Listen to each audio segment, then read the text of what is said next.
बारहमास भवानी रुच मुच कसे हो सिंगार।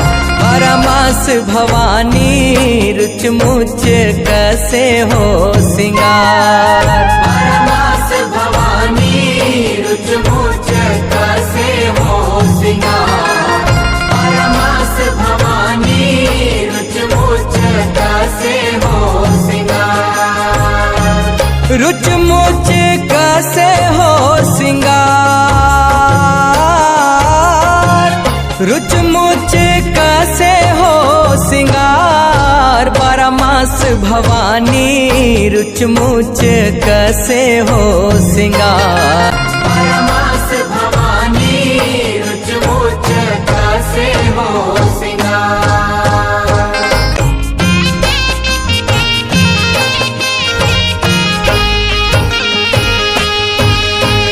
बारहमास दाई बरन बरन के चमके गहना गुड़िया।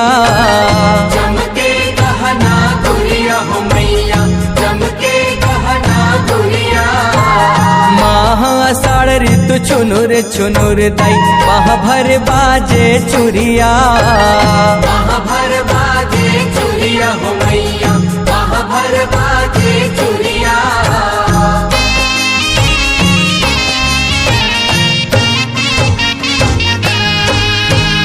सावन ऋतु दस अंगरी मदाई दस रंग चमके मुंदरिया। दस रंग चमके मुंदरिया हो मैया, दस रंग चमके मुंदरिया। मास भादो के पहिरे माता देवपुर लाल चुनरिया। देवपुर लाल चुनरिया हो मैया, देवपुर लाल चुनरिया।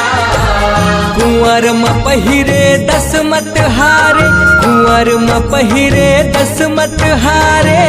रुच मुच कसे हो सिंगार। बारहमास भवानी रुच मुच कसे हो सिंगार। बारहमास भवानी रुच मुच कसे हो सिंगार।